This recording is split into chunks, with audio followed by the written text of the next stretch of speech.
It had been a day of baking. Katie discovered that if you don't flour the pan, the cake doesn't feel like coming out. Orbie learned that even though you can't see them, there are eggs hiding in a cake. And they both found out that if you put icing on something warm, it slips off. They were making a cake for Grandma because she was coming to visit. Everybody was very excited about her arrival. Once Grandma had settled in, they played a counting game. Then Grandma suggested making some dough people and painting them. Mom loved to do that when she was a little girl, and Katie and Orbie couldn't wait to get started. As Mom got the flour from the cupboard, the phone rang. It was Jenny, her neighbor. She had a call and had to go out right away. She wondered if Mom could possibly come over for 2 hours and look after Megan, her baby, until she returned. Mom hung up and explained the situation. Usually when Grandma was visiting, Katie's mom stayed right with her, but this time, Jenny was in need of help. Grandma gave her daughter a kiss on the cheek and told her it would be fine. She and the two friends would get busy and show her their amazing dough people when she returned. Mom asked Katie and Orbie how they felt about that. As you can imagine, they were both excited about making dough people with Grandma. Once Mom had found a book to read while baby Megan slept, she was out the door. Grandma, Katie, and Orbie all waved goodbye. Mom pointed to Jenny's house, saying that's where she'd be if Grandma needed her. Katie and Orbie zipped back to the table and were very keen to get started. Orbie opened up the bag of flour as he looked down the hall. Grandma was walking into the kitchen, but it took her a little longer to get there. Grandma opened up the cupboard door because she needed to find a big bowl for mixing. She looked through the things in the cupboard, but she didn't pull out a bowl. Orbie popped around, found one, and pulled it out for her. Grandma thanked him. She said she just wasn't as good at finding things as she used to be.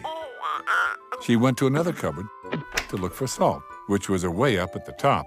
Grandma reached, but she couldn't quite touch the box. She looked around for the stepping stool, but before she could shuffle it over to the counter, Orbie had flipped out of his chair and used his suction cup fingers to climb up the wall and remove the salt. Grandma was rather startled.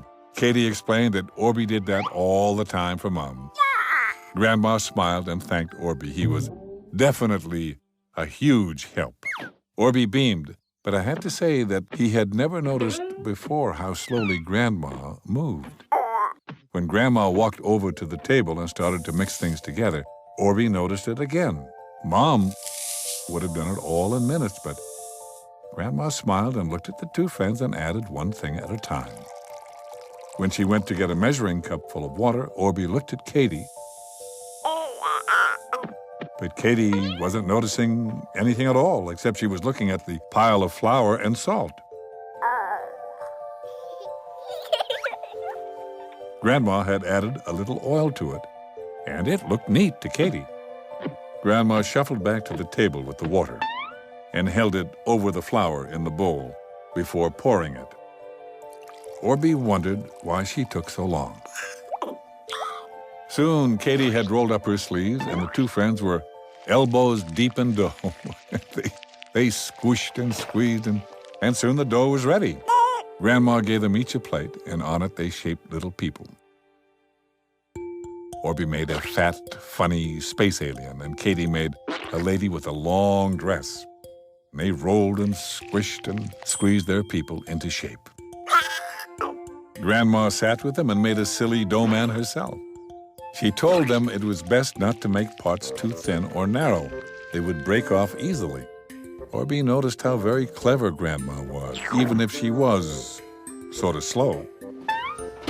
Once their dough people were in the oven, they decided to go outside and get a little sun. First, Grandma carefully set the timer, then poured 3 glasses of apple juice. As she poured, Orbie again thought about how slowly she did it. He leapt up and carried her glass and his for her, and she was thrilled and told Orbie He was amazing. Orbie and Katie were at the far end of the yard playing. Grandma sat in a lounge chair sipping her juice. As he slid under a bush like a fox, Orbie asked Katie why was Grandma doing things so slowly. Katie smiled at Orbie and told him it was because she was no longer young. Older people just needed a little more time to do things than younger people did. Katie howled like a wolf, and Orbie shot out from the bush and over to a tree and hid behind it. From her chair, Grandma watched them and smiled. Then the timer rang, and up she got, and in she went. Soon she turned around to see a wolf and a fox at the door. She told them the dough people were all ready to paint. Katie and Orbie left their imagination animals outside and shot in through the door. Grandma headed upstairs to get the paints. Orbie stopped her and told her she should sit at the table and wait. He would get them. He spun a pink blur and was back with them before Grandma sat down. That night when the table was decorated with colorful dough people and they all had a delicious piece of cake, Grandma mentioned she'd had a big day. She thought it was time for her to head up to bed. And she thanked Orbie for all his help and headed up the stairs, moving slowly. As Mom, Katie, and Orbie did dishes, he burbled to Mom and asked, "Why does getting old make you move slower?" Mom told him, as your body got older, it changed how you did some things. Your bones and muscles were a bit weaker, and so it was hard to move fast. And you could still do it, but it just took a little more time. When you were young, it was important to help older people out whenever you could. Orbie burbled proudly. He had helped Grandma all day. And Katie nodded. It was true. Mom told Orbie she was very proud of him. And I hope if you can help out your grandparents or friends who are older, that you will. I know they will really appreciate it. Did you know? Did you know? Did you know? Did you know? There are many different types of scientists. Some study rocks, others look at plants. A doctor is a kind of scientist. So is the weather person. She studies all of the changes in our environment so that she can tell us what the weather will be like tomorrow and whether it will be a good day for kite flying.